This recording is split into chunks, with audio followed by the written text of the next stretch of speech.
گجبر تاخکه جتاخین پارێزگەها دۆکێ پرانیا خانین وی تاخی bi zêdegavî hatîne tûmar kirin.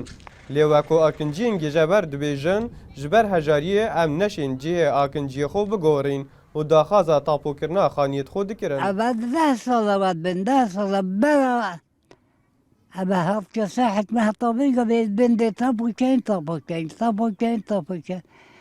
Rancarekê 125 dinar ji me gitin bu tapoa. Her jî çû.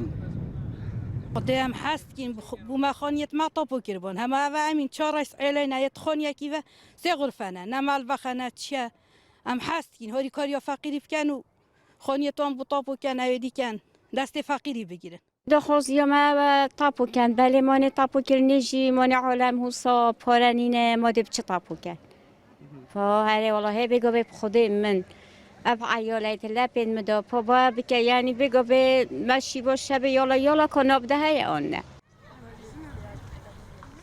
Ji aliyê xwe ve berpirsê zevîwzara li seroketiya bajervaniya Duhokê detaxuya kirin, li dîv biryarê Perlemanê ya jimare 5 biryarê tapokirina xaniyên wan hatîne cêbecêkirin.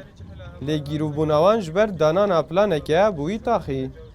الدی بریا جماره 5 بردام کار سرتیتا کنه اگر گیروبونه هندک دفعه بوی چند و دیگری دفعه کو شناحیا بیشنیا تصمیمی و پلان و کو تصمیم بو دفعه نهات یا درست کنه بس و مواد که کو پلان بو دفعه گجبرهات یا دانانه و ایشالا بزیترین وقتا پلان ده کفته بار جبهه کنه دا